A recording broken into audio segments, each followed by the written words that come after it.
हमारे साथ मौजूद है जनाब जनरल रिटायर्ड तारक, किसी तारफ के मोहताज नहीं है, मुमताज़ तजिया निगार जमील अहमद खान साहब, साबिक सफारतकार, गहरी निगाह रखते हैं आलमी अमूर पर। जनरल साहब, आपकी तरफ आता हूँ। आप उसने साफ कह दिया जी कि मैं तो स्टेट सोल्यूशन नहीं करूँगा, और साथ आज भी देख लें और परसों उसने दोबारा जो वो चांद मारी कर रहा है, मासूम बच्चे और लोगों को मार रहा है। तो ये तो ना वो तेल होगा ना राधा नाचेगी, अमन तो हो नहीं सकता। और इस पे ये बिल्डोज करके मुस्लिम उम्मा से जो अकार्ड पर साइन करवा लेंगे, क्योंकि ये तो नेतान्याहू की मौत है, एज वी ऑल नो, उसकी इम्यूनिटी खत्म हो जाएगी प्रोसिक्यूशन से। जनाब जनरल साहब, देखिए, मैं ये समझता हूँ कि इजराइल का वजूद जो आज तक कायम है, ये सिर्फ अमेरिका की वजह से कायम है। जैसे उसकी ईरान के साथ जंग हुई और पिछले तकरीबन 21 माह हो गए, और ये जो गजा में जंग लड़ रहा है, जिसका इलाका टोटल 40 किलोमीटर का है, और ये अभी तक उसको मुकम्मल कब्जा नहीं कर सके। और अब ये इजराइल कह रहा है कि जी हम गजा का 70-80% इलाका खाली कर देंगे। तो इजराइल की रियासत जो कायम है, ये सिर्फ अमेरिका की वजह से है। आज अमेरिका इसके से हाथ उठा ले, इजराइल तबाह बर्बाद हो जाएगा। आपने देखा कि ईरान ने जब इन पे दोबारा पहले अटैक को ऑब्जॉर्व करके दोबारा जो मिसाइल लॉन्च किए, और यूएस के प्रेसिडेंट को कनाडा से G7 की कॉन्फ्रेंस छोड़ के वापस आना पड़ा, और वो ज़बरदस्ती उसको जंग में शामिल इजराइल ने करवाया, वरना इजराइल को लेने के देने पड़ गए थे। जहाँ तक रियासत का तल्लुक़ है, देखें फ़लस्तीन की जो रियासत है, उसमें अगर आप गौर से पढ़ें तो वो ये कह रहा है कि अगर ये रियासत बिल्कुल खुद मुख्तार होगी अपने डिफेंसिव मामलात में, तो फिर हमें एक मुस्तकिल ख़तरा रहेगा। अगर वो अमन के साथ रहते हैं और एक कलेक्टिव सिक्योरिटी पे बिलीव करते हैं कि सिक्योरिटी के मामलात हमारे पास हों, जैसे कि वेस्ट बैंक में है। अब वेस्ट बैंक में देखें, वहाँ पे फ़लस्तीन की हुकूमत तो है, सिर्फ 18 से 20% का इलाका PLA के पास है, बाकी तमाम जगह इजराइल की सेटलमेंट्स हैं। तो अगर इस किस्म का कोई इंतजाम होता है, फिर तो एक जो है 2 स्टेट सोल्यूशन हो जाएगा। बट ये देखें, जो भी कुछ होगा, ये अमेरिका और उसके जो हमसाए हैं अरब ममालिक, खास तौर पे सीरिया, जॉर्डन और बाद में जो सऊदी अरेबिया, इनकी मर्जी से ही होगा। अच्छा जमील खान साहब, मेरा सवाल आपसे होगा सर। जी करें। जो अमेरिका है या इजराइल है, वो फिलहाल तो 2 स्टेट सोल्यूशन पर नहीं आ रहे, क्योंकि अमेरिका भी पहले कह चुका है कि वहाँ से फ़लस्तीनियों को निकाला जाए, वहाँ पर जो है डेवलपमेंट की जाएगी, और उसका जो है अरब मालिक ने बिल्कुल उसको मुस्तरद कर दिया था फार्मूले को।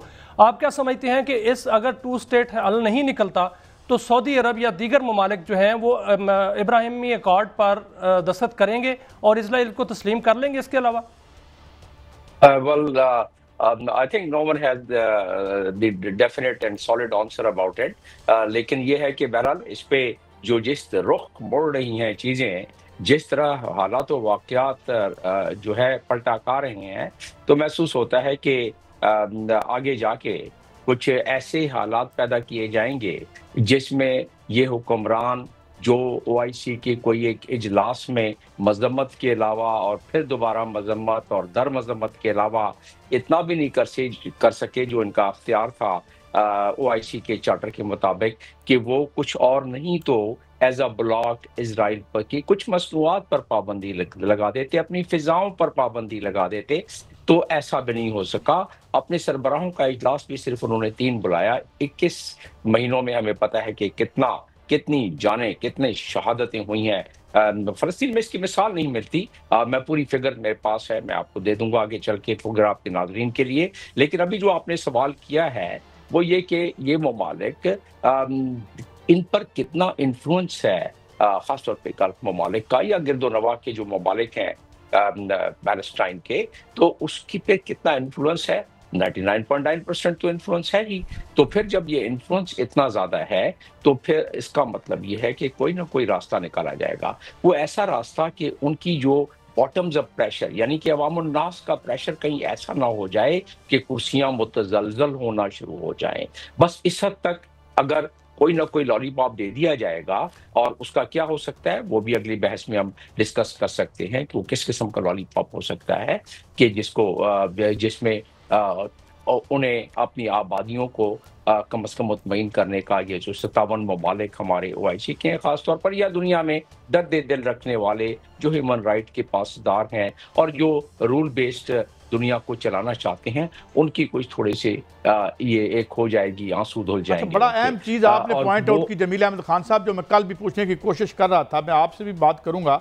एक जमील अहमद खान साहब ने बात की कि कुछ तो जॉर्डन के बारे में मैंने पढ़ रहा था कि वहाँ खासी अनरेस्ट है, उनकी फैमिली में भी कुछ, उसने अपने भाई को भी अरेस्ट कर रखा था, and the regime supposedly is hanging by thread. एक तो इस पे आप कमेंट कर दीजिएगा जनरल साहब। दूसरा, आज फिर एक तिजारती जहाज डुबो दिया है। In principle it's not good, we do not support it, but इसकी वजह नेतन्याहू और ट्रंप हैं। तो इसका मतलब यह है कि इधर से भी जवाब जारी है। तो ये दोनों बातों पे बताइएगा और ये फरमाइएगा कि हूतीज के पास क्या है, रैग टैग आर्मी है और नाक में दम कर रखा है उन्होंने इजराइल का, और उसने पहले सुलह भी की अमेरिका ने, और फिर ये सिलसिला जारी है। जनरल साहब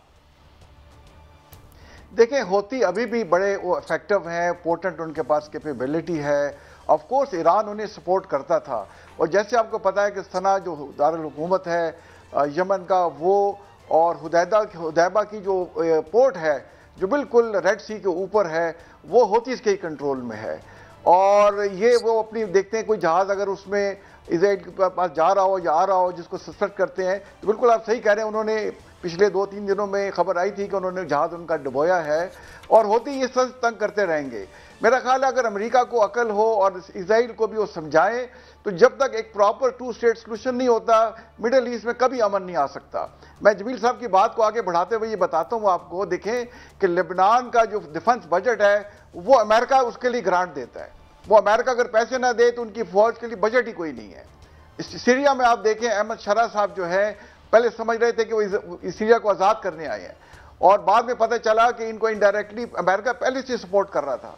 और बाद में उनकी जो तस्वीर आई है नेतन्याहू के साथ खड़े मुस्कुरा रहे हैं और वो बातचीत आपस में कर रहे हैं। अब इजराइल ने देखे गोलान के हाइट्स पे ऑलमोस्ट कब्जा कर लिया है, गोलान रिवर के ऊपर वो उनका कंट्रोल है, और वहां वो बैठ के मजे से मिल रहे हैं अहमद शरा के साथ।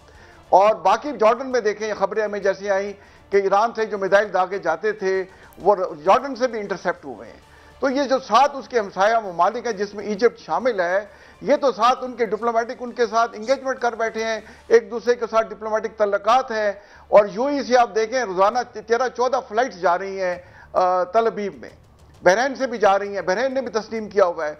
तो ओएसी के अंदर काफ़ी जो बड़े इंपॉर्टेंट ममालिक हैं, ऑलरेडी उन्होंने इसराइल के साथ अपने तल्लकात डिप्लोमेटिक बना लिए हैं, जिसमें मराकश भी शामिल है, जिसमें सूडान भी शामिल है। तो ये आई थिंक इसराइल जो ओएसी है, इसको मेरा ख्याल है जो है अपना अगर ये रियलाइज नहीं करते तो ये काफ़ी हद तक अंडरमाइन हो चुका है। और लाइटर साइड में किसी से बात कर रहा था, किसी हाई सीनियर ऑफिसर से एक पर्सनल बातचीत में, तो मैंने जब ओआईसी के जिक्र किया तो उसने कहा आपको पता है लोग अब क्या कहते हैं, ओआईसी। तो ये ओआईसी की हालत है। और जैसे इल्लामा इकबाल ने जवाब शिकवा में क्या कहा, जवाब शिकवा में उसने ये कहा कि मर गए। जमील साहब, मेरा आपसे सवाल है, यही जो जनरल साहब ने फरमाया है अभी ओआईसी के हवाले से भी फरमाया, और आपने हमारी जो मुस्लिम उम्मा की खामोशी है उस हवाले से भी फरमाया।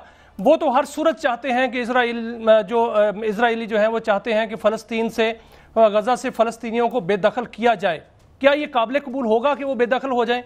दूसरा ये फरमाइएगा कि जो दुनिया के अंदर जिस तरह अमेरिका यूक्रेन को कह रहा है कि उनको असला देगा, रूस के साथ वो नाराज है, वहां पर जंग छिड़ी हुई है, तो क्या तीसरी आलमी जंग की तरफ दुनिया बढ़ रही है?